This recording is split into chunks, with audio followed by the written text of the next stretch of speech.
I'm going to say something that many men over 60 don't talk about, not even to their closest friends. And yet, it's one of the most haunting experiences a man can face. It's the moment you wake up one morning and realize something's missing. Not your car keys, not your hearing aid. Something deeper. Something invisible. Something that once made you feel alive. You lie there, staring at the ceiling, and you don't feel anything. Not physically, not emotionally. You don't feel like a man. And you tell yourself maybe it's normal. Maybe this is just what aging feels like. Maybe testosterone just runs out like gas in an old tank. But deep down, you wonder, what if it doesn't come back? I've seen this moment in 1,000 eyes. My name is Dr. James Walker. I'm a retired men's health physician. I've spent more than 35 years in clinical practice, sitting across from men, some in tears, some in silence, who've looked me in the eye and asked, is this it? Is this really what the rest of my life is going to be like? And let me tell you something I've learned the hard way. The most dangerous disease that affects aging men isn't diabetes. It isn't heart disease. It's quiet resignation. It's the slow, silent decay of energy, confidence, and connection that creeps in when no one's watching. It doesn't hit you all at once. It happens in pieces. You stop initiating. You stop waking up aroused. You stop feeling that natural edge you once had, the drive that made you want to build, protect, pursue, love. You stop looking your wife in the eyes during breakfast. You stop flirting. You stop feeling. And the worst part? Most men don't even realize it's happening. They adapt. They adjust. They learn to live small. And that is exactly what breaks my heart. Because I know it doesn't have to be that way. I met a man once, his name was Frank. He changed how I practice medicine forever. Frank was 82, retired Navy mechanic, sharp tongue, clear eyes, tough skin. He came into my office for a routine heart checkup. Nothing unusual. He wasn't there to complain, just checking the engine, so to speak. But as we talked, I noticed something different. His posture, his energy, the way he carried himself, there was still fire there. Not youthful arrogance, but something rarer. Calm confidence. Presence. So I asked him, half joking, half curious, Frank, you ever slow down? He looked at me and said, Doc, I still wake up hard every morning. I still feel like a man. I laughed. He didn't. No pills? I asked. He shook his head. Never touched one. I sat back in my chair and stared at him. This man was older than most of my patients. He had decades of wear and tear behind him. And yet, he was doing something most men in their 50s had already given up on. Of course, I had to know his secret. I was expecting something dramatic, a hormone therapy, some fringe protocol, maybe a hidden prescription. But what he told me, it changed everything. Just a snack before bed, he said. A snack, real food. 4 ingredients, no drugs, no powders, no late-night commercials. I didn't believe him, not at first, but I took it seriously. I studied the science, I retraced his steps. And I discovered that what Frank was doing wasn't some old man's superstition. It was a nutritional intervention grounded in neurochemistry, hormonal support, and vascular health. All wrapped up in a simple bedtime ritual, and here's where it gets really interesting. Frank wasn't the only one.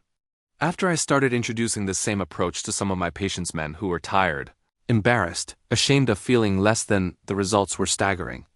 One man told me it felt like his body was finally remembering who he used to be. Another said his wife touched his arm at breakfast and asked, "Where did this come from?" And every single one of them did it without pharmaceuticals, without side effects, without shame. That's why I'm here. I may be retired from the clinic, but I haven't retired from my mission. I want men, real men, aging men, forgotten men, to know there is a way back. A way that doesn't require prescriptions, surgeries, or denial. A way that starts with understanding your body, feeding it what it needs, and honoring the rhythm that's still beating beneath the surface. Because that rhythm isn't gone. It's just asleep. So if any part of this hits you in the gut, if you've been living with that quiet ache, that sense that something's missing, don't turn away. Don't scroll past this. The solution isn't loud. It isn't expensive, but it is powerful. And in just a moment, I'm going to show you exactly how Frank did it, what he ate, why it worked, and how you can use it starting tonight. But before we dive into the how, I want you to take one small step to keep this mission alive. If this message speaks to you, or if you know someone it might help, please hit the subscribe button now and turn on notifications. That one small gesture gives this channel the support it needs to keep helping men like you reclaim their strength. I've walked alongside thousands of men through this journey. Now I want to walk with you. So let me ask you a question. One that only you can answer. Which one sounds more like the path you're on? A. I've quietly accepted the decline and learned to live with less. B. I believe there's more left in me and I'm ready to reclaim it. Type A or B in the comments. I want to hear from you. And trust me, your voice might be exactly what another man needs to hear tonight. Now let's take the first real step together. Let's talk about food, the kind that changes lives. After Frank walked out of my office that day, something shifted in me. For decades, I had relied on labs, protocols, and prescriptions. And while modern medicine has its place, don't get me wrong, it had also quietly pulled us away from something far older, far simpler, and in many cases, far more powerful. Real food. See, when Frank told me he relied on just a simple bedtime snack to maintain his energy, his masculinity, and his confidence, I was skeptical. But I'm a doctor, and doctors ask questions. So I started asking. I began to trace the science. I followed the path backward, not toward some miracle pill, but toward what nature was already offering us. And what I found was both humbling and revolutionary. There's something extraordinary about the way certain foods interact with a man's body, especially after the age of 60. The right foods chosen with care don't just nourish. They repair, they recalibrate. They speak the body's forgotten language, one molecule at a time. Frank's ritual centered around 4 ingredients. Nothing exotic, nothing engineered in a lab. But each one had a unique and profound effect on the body's systems responsible for testosterone production, vascular function, mood regulation, and desire. And the first one, the foundation, was a banana. Now I know what you might be thinking. A banana? Isn't that just a good source of potassium? Yes, it is, but that's only the beginning. Bananas are one of the most overlooked neurochemical powerhouses in nature. They contain tryptophan, an amino acid that your body uses to produce serotonin.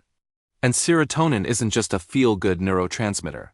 It's a gatekeeper for sleep, desire, emotional connection, and even physical performance. But it doesn't stop there. Serotonin converts into melatonin, the hormone that regulates sleep cycles. And sleep, real, deep, unmedicated sleep, is when your body restores testosterone. Not during your workouts. Not during your meetings. During sleep. That's when the repair happens. That's when testosterone is produced, and your body starts to remember how to be a man again. One of my patients, Greg, was a retired high school principal.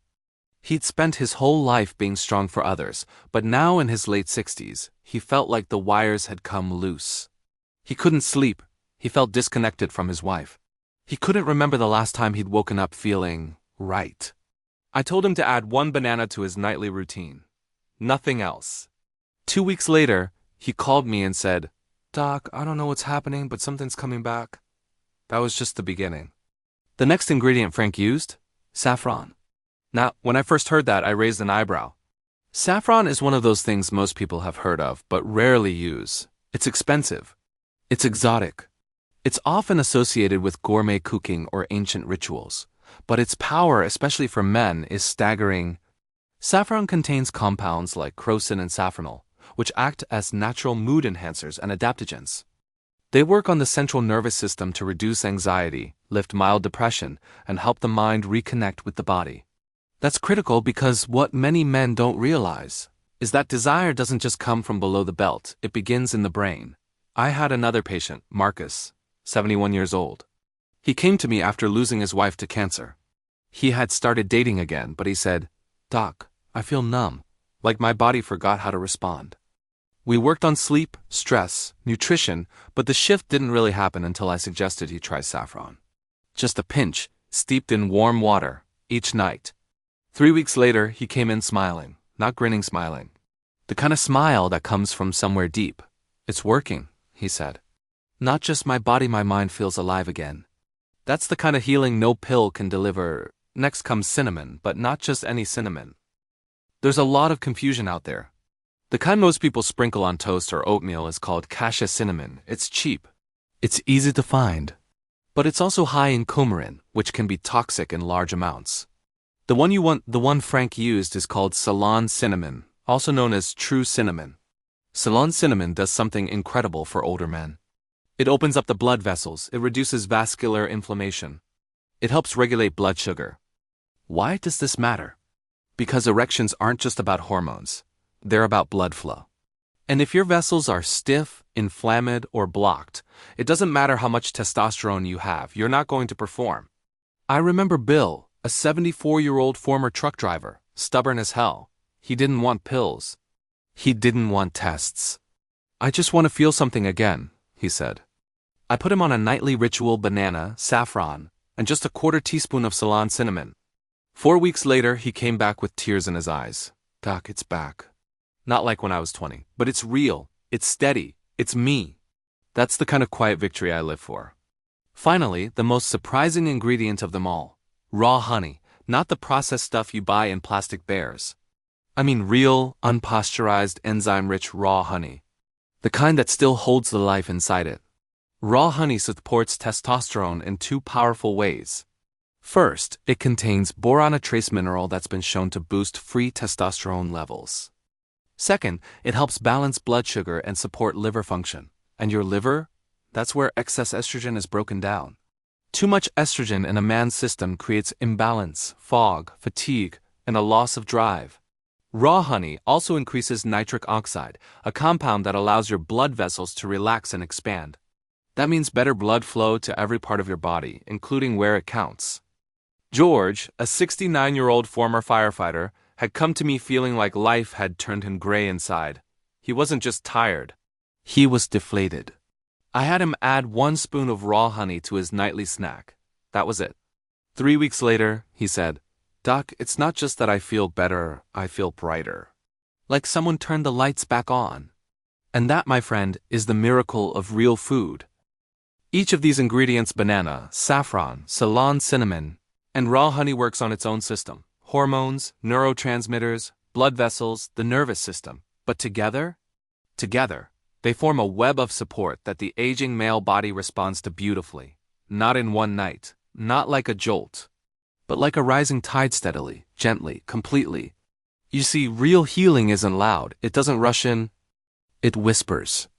And if you're willing to listen, to nourish your body instead of fighting it, to honor it instead of blaming it, then there is so much life still ahead of you.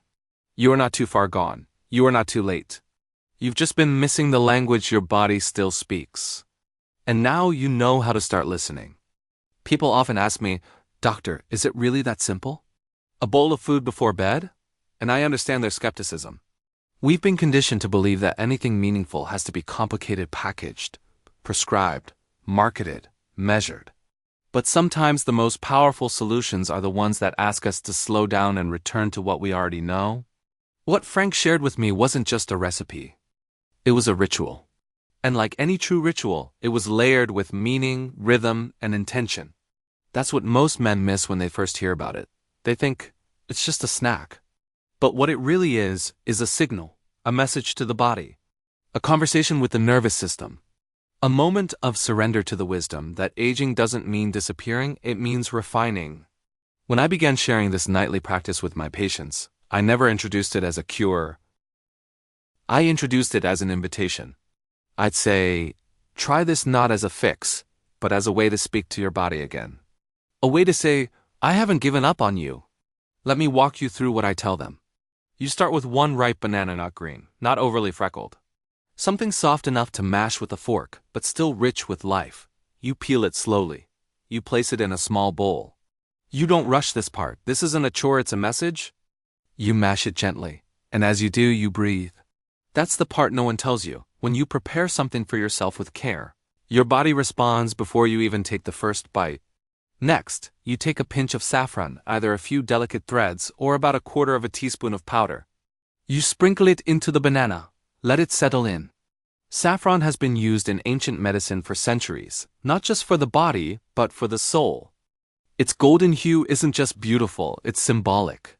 A reminder that desire isn't shameful, it's sacred. It's alive in you still, whether or not you've felt it lately. Then you reach for the Ceylon cinnamon, not the common kind, but the true kind. The one with a softer aroma and gentler strength. You add just 1/4 teaspoon, stir it in, let the scent rise. That smell, it's grounding. It brings back memories of kitchens, warmth, family. But here, it's more than nostalgia. It's the quiet reopening of blood vessels, the gentle nudge that says, let the current flow again. And finally, the honey, raw, unprocessed, still filled with its natural enzymes, its ancient intelligence. 1 teaspoon. You let it fall over the mixture slowly, watching it move like time itself, sweet, steady, unrushed. That's your hormone support. That's your vascular healing.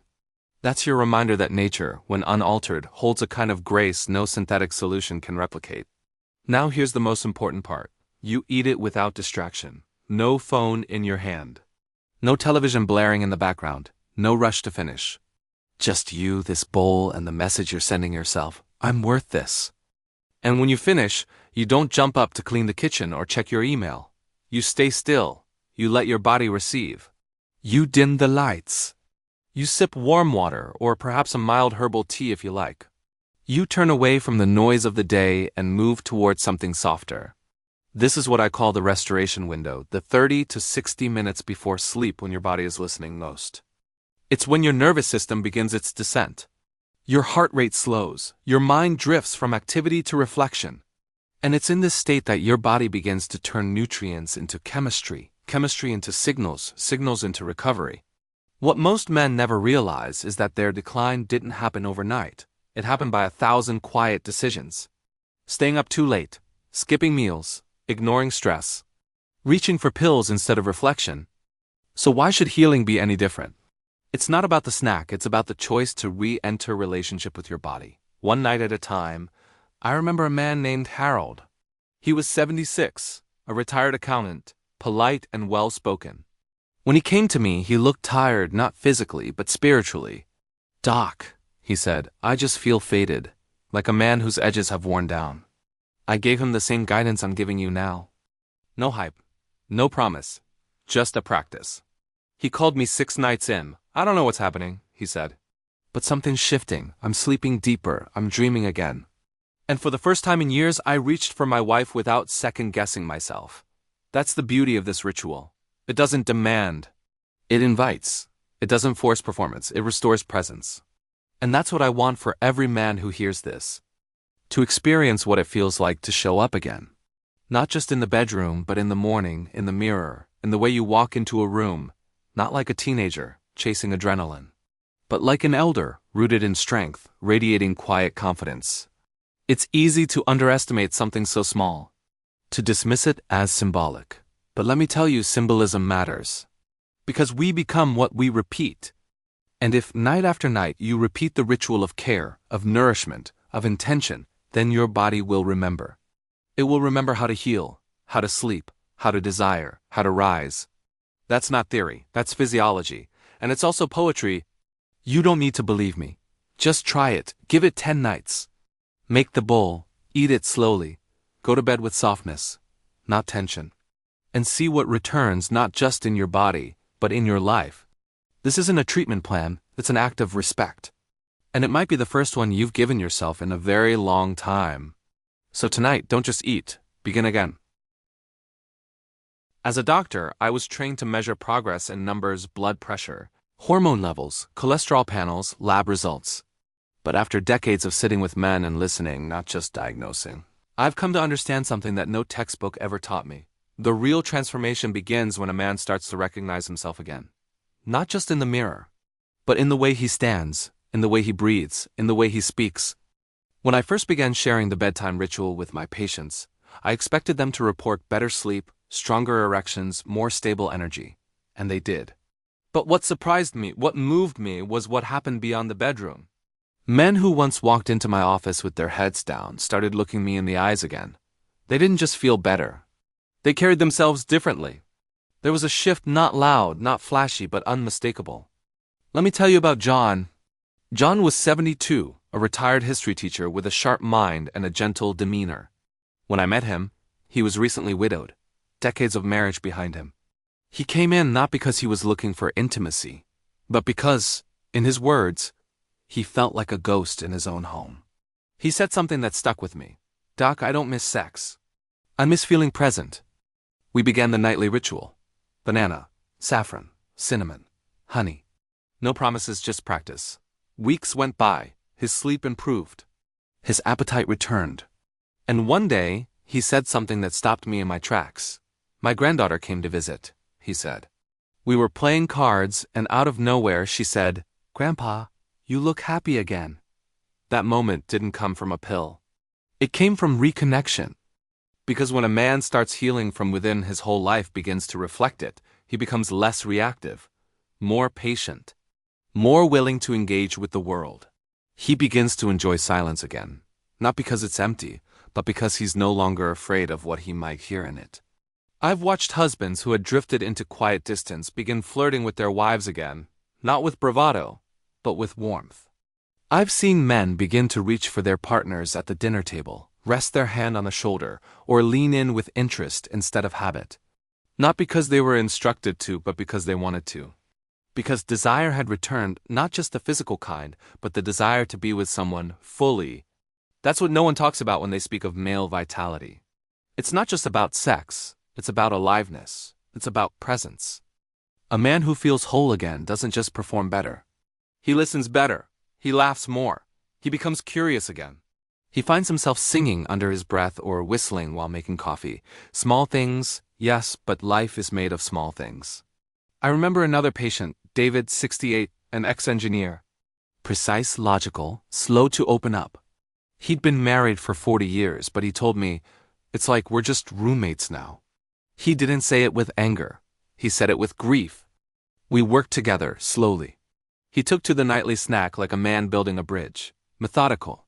Measured. By the 4th week, something shifted. Not in his testosterone, though that came later, but in his tone. "My wife reached for my hand during a movie last night," he said. "We haven't done that in years."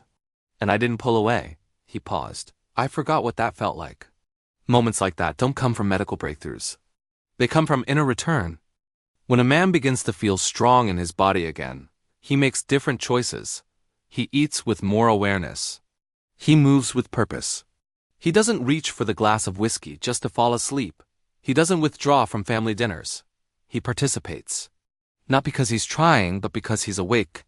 And perhaps most importantly, he begins to forgive himself. That's something I don't say lightly.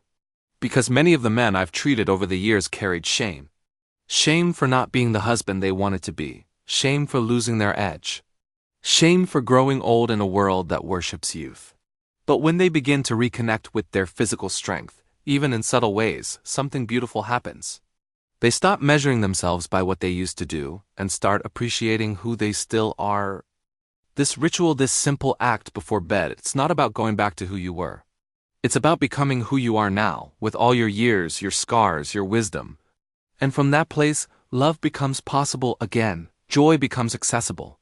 Life stops being something to endure and starts becoming something to engage. There's an old saying I've always loved. Healing doesn't mean going back to the way things were. It means becoming who you were meant to be. So when I talk to men now, I don't just ask about their energy or their hormone levels. I ask, do you feel like yourself again? Because that's the real measure. That's the transformation that matters. You might begin this journey thinking you're fixing something in your body. But what you may discover, what I've seen again and again, is that you're recovering something much more valuable. Your place in your own life. And that, my friend, changes everything.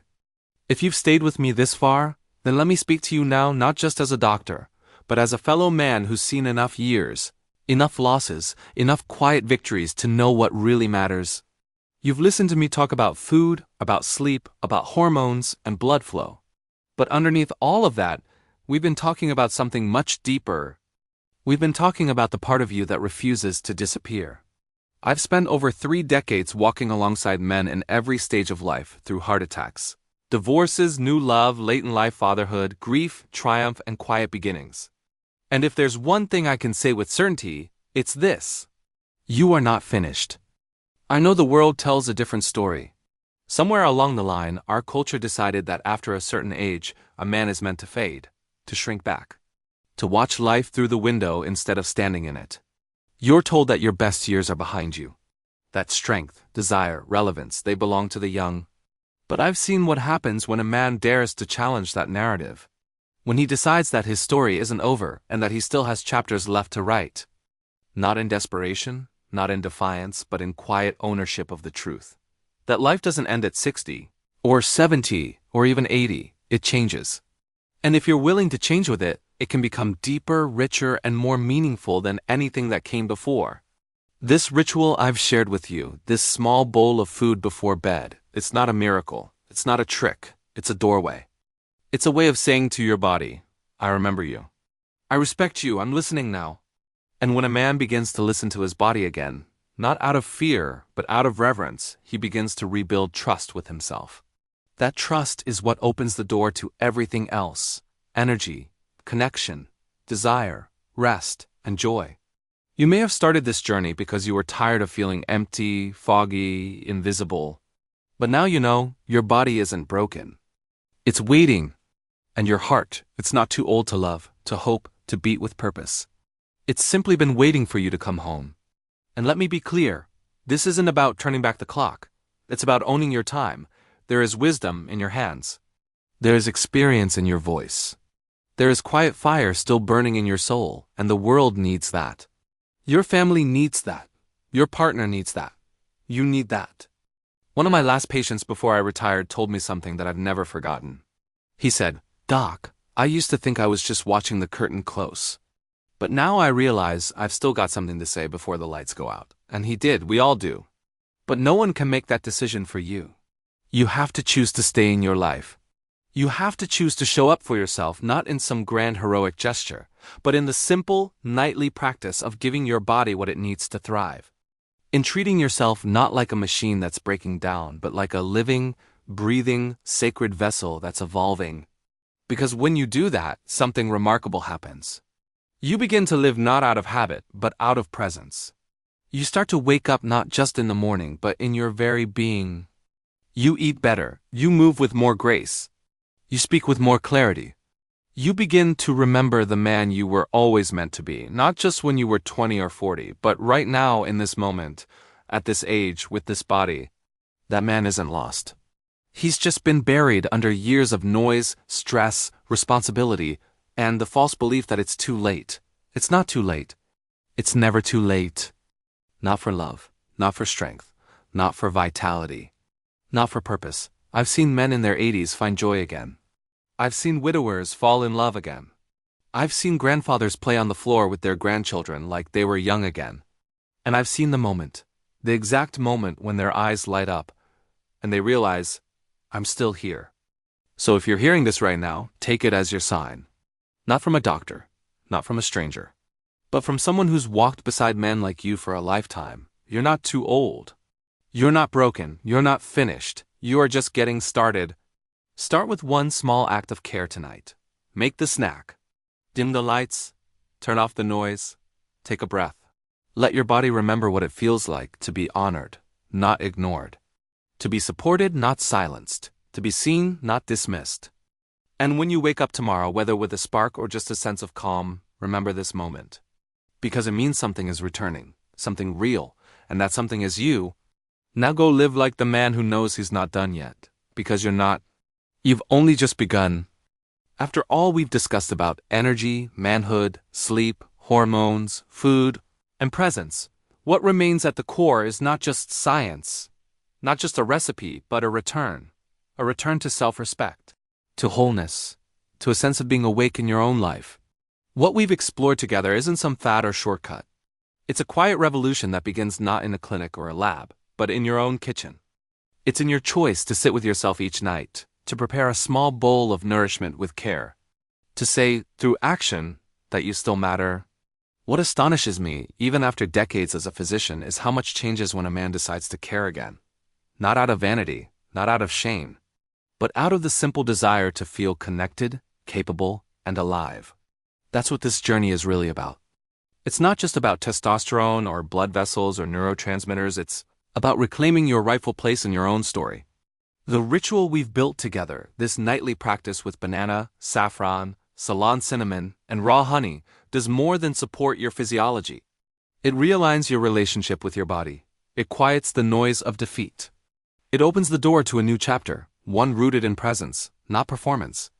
And when you wake up with energy again, when you feel clarity returning to your thoughts, or a subtle strength in your posture, it's not just biology at work.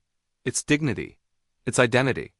It's you remembering who you are and living from that place, steadily, quietly, proudly. What's remarkable is that the change doesn't stay in the bedroom, it moves outward. Into your marriage, your conversations, your work, your relationships. You become less reactive, more grounded, more curious. You speak with depth. You listen with intention. You laugh more easily. You make eye contact again. You return. And people around you feel that shift even if they can't quite name it. A grandchild says, "You seem different." A partner touches your arm more often.